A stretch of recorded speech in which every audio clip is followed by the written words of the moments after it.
Alright, so imagine this: you wake up, scroll through your feed, and suddenly you see Apple quietly drop a massive upgrade to something that used to feel like the safe choice, tablet, but now it's kind of a powerhouse. This is the new iPad Air 13 2026.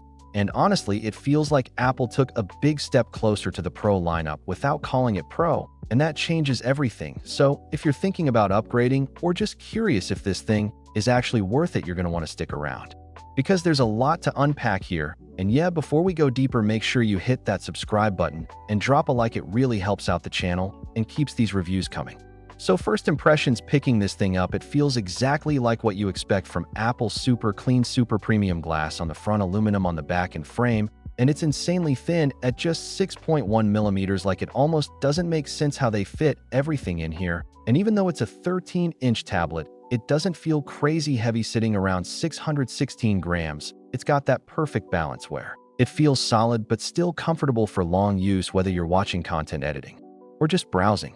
Now the display: this is where things get really interesting. You're getting a 13-inch liquid retina panel with a 2048 by 2732 resolution and that classic 4:3 aspect ratio, which honestly still works great for productivity and media. And brightness goes up to 600 nits, which is solid for most situations. Plus, you've got an anti-reflective coating, so using it outdoors is actually pretty manageable. Colors look accurate, text is super sharp, and while yeah, it's not OLED, it still looks really good in real-world usage.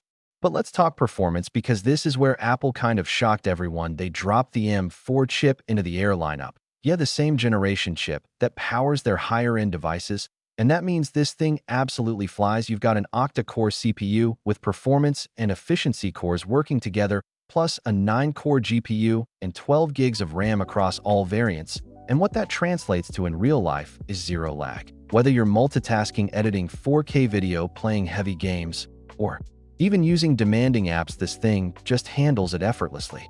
And speaking of storage, you've got options starting from 128 gigs all the way up to 1 terabyte. So there's something for everyone, whether you're a casual user or someone who needs serious space for files and projects. Just keep in mind, there's no expandable storage, so choose wisely when you're buying.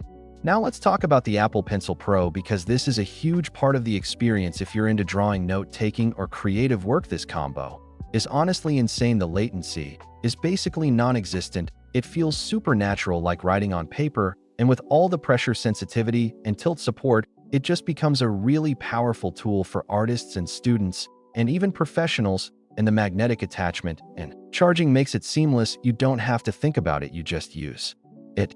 Cameras on tablets are usually not the main focus, but Apple still kept things solid here. You're getting a 12-megapixel rear camera that can shoot 4K video up to 60 frames per second, and it's more than enough for scanning documents or quick shots. And on the front, there's a 12-megapixel ultra-wide camera, which is perfect for video calls, especially with that wide field of view. It keeps you centered even if you move around a bit, and yeah, it just works.